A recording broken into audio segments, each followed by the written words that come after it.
Well,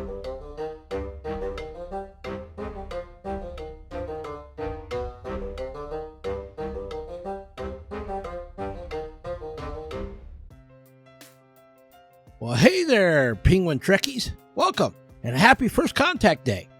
If you did not already know, April 5th, today, as the making of this podcast, is First Contact Day. Now, what is that? Well, for the non-Trekkie informed, First Contact Day is the day in which Zefram Cochrane, the inventor of the warp drive technology in Star Trek, on April 5th of the year 2063 in Bozeman, Montana, met the Vulcans after his historical first warp flight. This can be all seen in the movie called Star Trek VIII, First Contact. And today in this podcast, I'm going to be talking about that movie and also any other thoughts I might have about First Contact Day. So set your phasers on fun, shields up, and let's beam into yet another great podcast from yours truly, a little Trekkie penguin, about my favorite sci-fi show, Star Trek.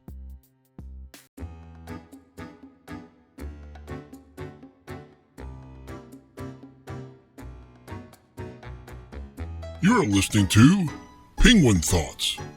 These are the thoughts that penguins are thinking when they were thinking that they were thinking about the thoughts they were thinking when they were thinking them. That is, we think.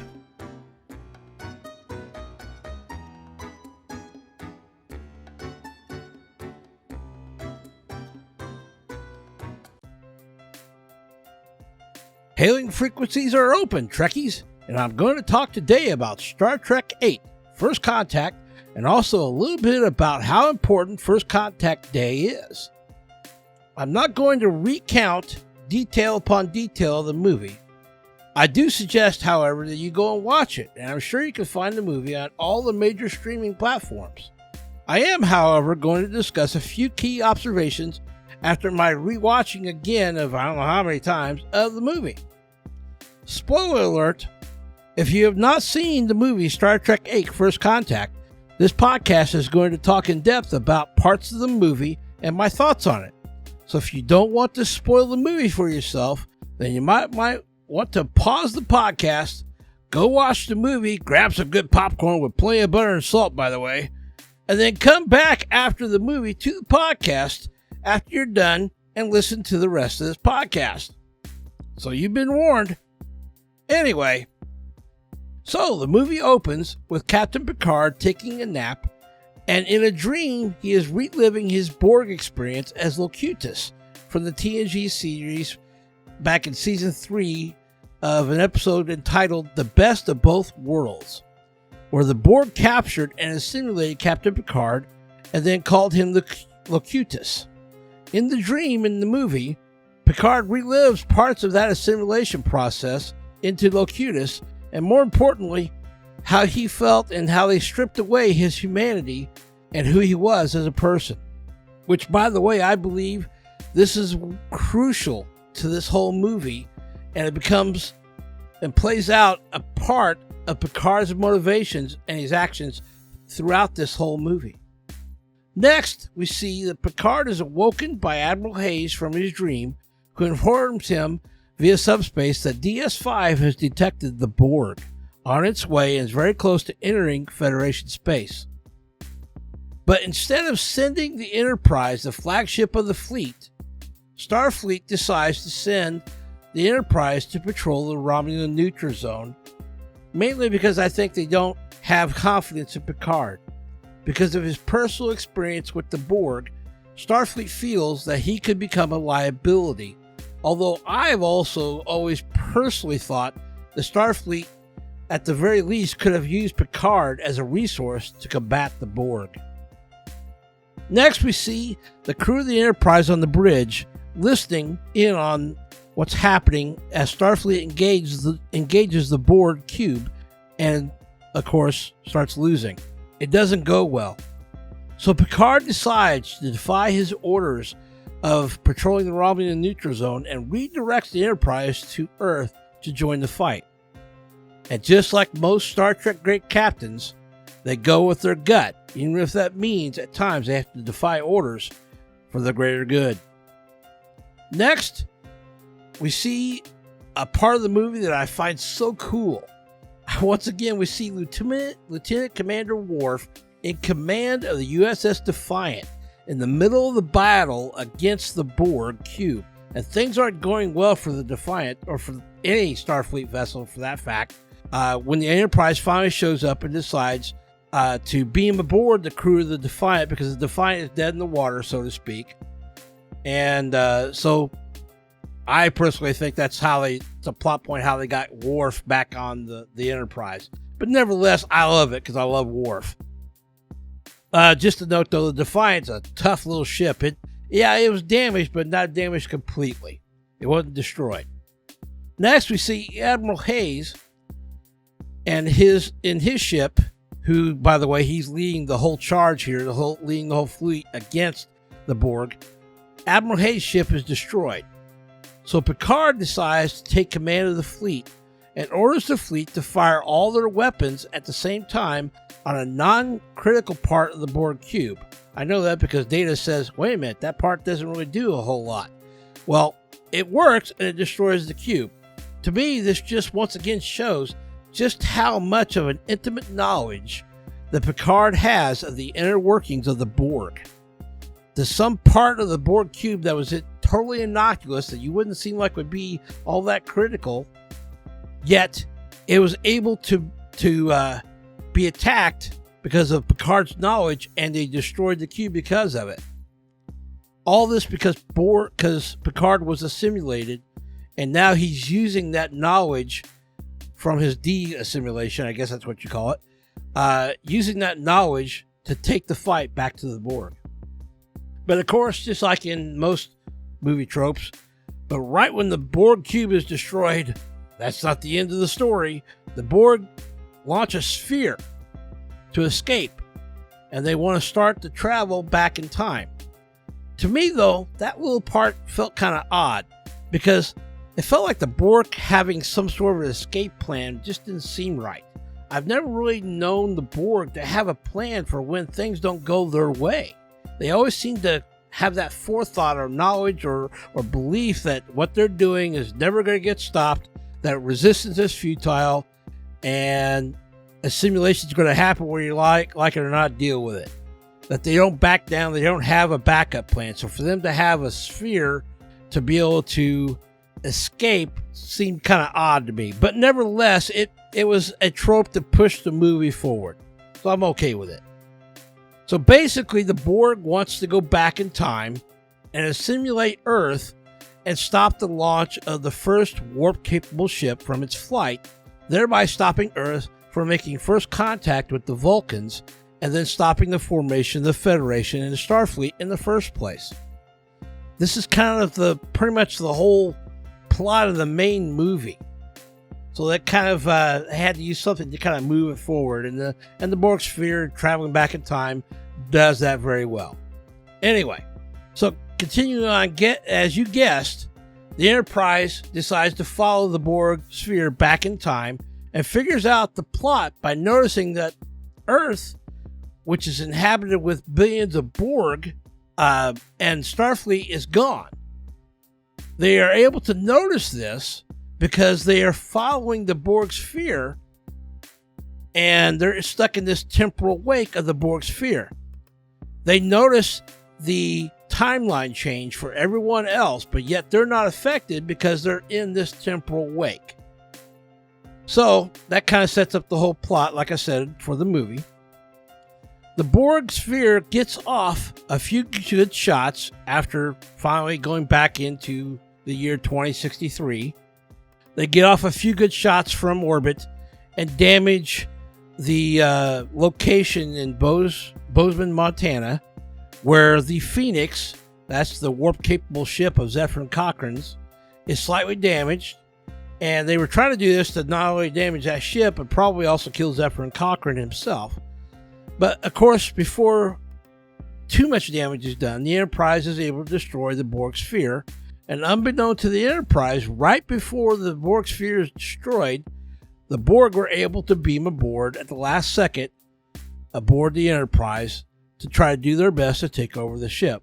to obviously continue their mission of assimilating all of mankind and thereby destroying the Federation. Anyway, so while the crew try and locate Zephyr and Cochrane and also work to repair the warp ship, Dr. Crusher also beams away up to sickbay Lily, a friend of Zephyr and Cochrane's, who got hurt in the Borg sphere attack. So then Picard leaves Riker in charge on Earth, and why he goes back up to the Enterprise because he suspects something is wrong. The Borg have a specific way they do things, and Picard knows that and has noticed it. It's amazing to me that Picard is able to pick up on the fact that the Borg are aboard the Enterprise by the change in temperature of the environmental systems of the Enterprise. It's actually raised by 2 degrees. It's starting to get warmer throughout the whole ship. Actually, 39.1 degrees Celsius to be precise. Once again, to me, it further shows Picard's knowledge of the Borg is that of a very intimate and personal experience. Well, as usual with the Borg, things always go crazy. Crew get assimilated, so part of the Enterprise crew is being assimilated. Even Data at one point gets captured and eventually meets the Borg Queen. And eventually Lily separates from the medical staff that were taking care of her during the whole chaos of the Borg taking over the ship. And in that process, Lily actually runs into Picard and takes him hostage, which, to be honest, also felt a little bit of a stretch. Because a fully trained Starfleet captain who is subdued, caught off guard, and held at phaser point by a 21st century paranoid woman who is recovering from her injuries. The only thing I can figure is Picard is kind of distracted because he's got a laser focus on taking out the Borg and regaining control of his ship, that maybe he doesn't always pay attention to what's going around him right now, and that's how she kind of gets the drop on him. Anyway, it further pushes forward the story, and it starts the basis for their meeting of Lily and Picard, and eventually Picard gaining Lily's trust, which is key later in a moment when Worf suggests that the only way to truly stop the Borg is to blow up the Enterprise. And you guessed it, Picard did not want to do that. One of my favorite parts of the whole movie, and actually I think is one of the most critical parts of this whole movie, crucial parts that is, not critical, is when Picard goes into the observation lounge after getting into an argument with Worf about destroying the Enterprise, and then Lily follows him. Then we see Lily and Picard having a one-on-one conversation, and Picard, with all that he shared with Lily about his Borg experience, she finally puts it all together and makes a statement to Picard. Ahab has got to get his white whale. That reference is not lost on Picard. It's actually a reference from a book that Picard holds dear to himself about Moby Dick by Herman Melville. But Picard's first initial reaction was he got upset. So much so he takes his phaser rifle and actually breaks a display of his little ships displayed in the observation lounge, still refusing to give up. Draws the line here and he says no further. I love it. Love that part. Then Lily starts to leave, but as she gets ready to leave, she says, "See you around, Ahab." And Picard, I think it hit him like a ton of bricks. Because then he pauses and quotes part of Moby Dick by Herman Melville, where the Ahab and white whale thing comes from. I'm not going to quote that part of the book, but nevertheless, finally Picard gets it. He walks out to the bridge and gives the order to evacuate the Enterprise and to start the self-destruct sequence. I see this as the most pivotal part of the whole movie. Picard has spent his whole Starfleet career being composed and a proper captain and always in control. until the Borg took that away from him. And ever since then, I noticed that Picard's story took a drastic turn. It's always been, from that point forward, him trying to regain control, to regain back his humanity. And First Contact, the movie, plays into that with this whole scene that we see here between Picard and Lily. Picard is so hurt, so angry, so vengeful to what the Borg took from him, that he will stop at nothing to get his white whale, so to speak. It took Lily to hold a mirror up to Picard to show him that once again, the Borg were still continuing to control him, control his actions, long after they assimilated. This is so true in life. Melville saw it when he wrote the Moby Dick book, and Lily saw it when she points it out to Picard. If we do not have forgiveness and try our best to choose to move past our hurts in our past, and the pain and hurt will continue to control us. It's only when we let it go and forgive are we able to regain control and move forward. Just like Picard did when he realized he was just like Ahab and finally decided to blow up the ship, to let go of hunting his white whale and finally move forward. Just like in so many episodes of Star Trek throughout the years, they always seem to have a very pertinent and important message about life.